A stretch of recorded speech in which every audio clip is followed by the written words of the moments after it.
Eşidir nazlı melek, keçmişe bir eylə nəzər. İki sevgim var idi, qəlbi dəsən biri də Xəzər. Siz idiz qəlbimə hakim, mənə candan da əziz. Bir-birindən də gözəlsən və təlatümlü dəniz. Bir-birindən də gözəlsən və təlatümlü dəniz. İndiki keçmişə edirsən nəzər, dey ki sevgiyə axı kim dözər? İkimizdən birin sevəydin gərək, seçim etməliydin ya mən ya Xəzər. Seçim etməliydin ya mən ya Xəzər.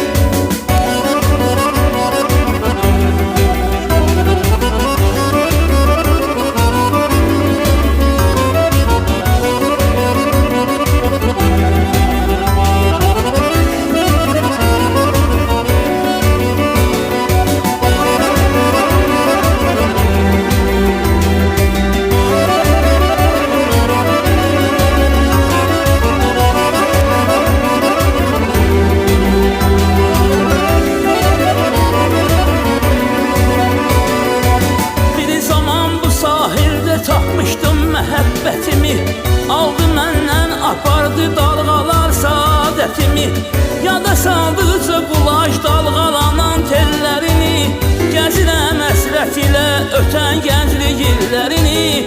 Gəzirəm əsrət ilə ötən gənclik illərini.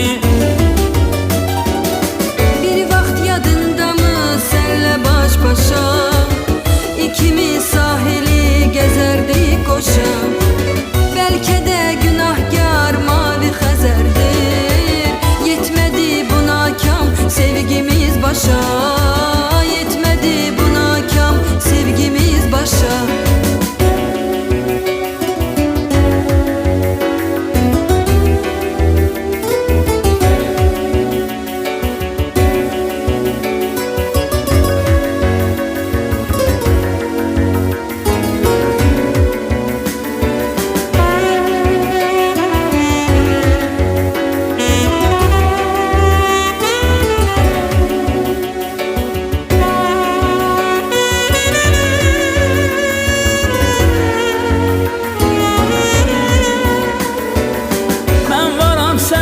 Yoxsa Xəzər əvvəlki kimi, edirəm sahilə sənsiz nəzər əvvəlki kimi. Qalıbdır ilk görüşümüzün yeri əvvəlki kimi.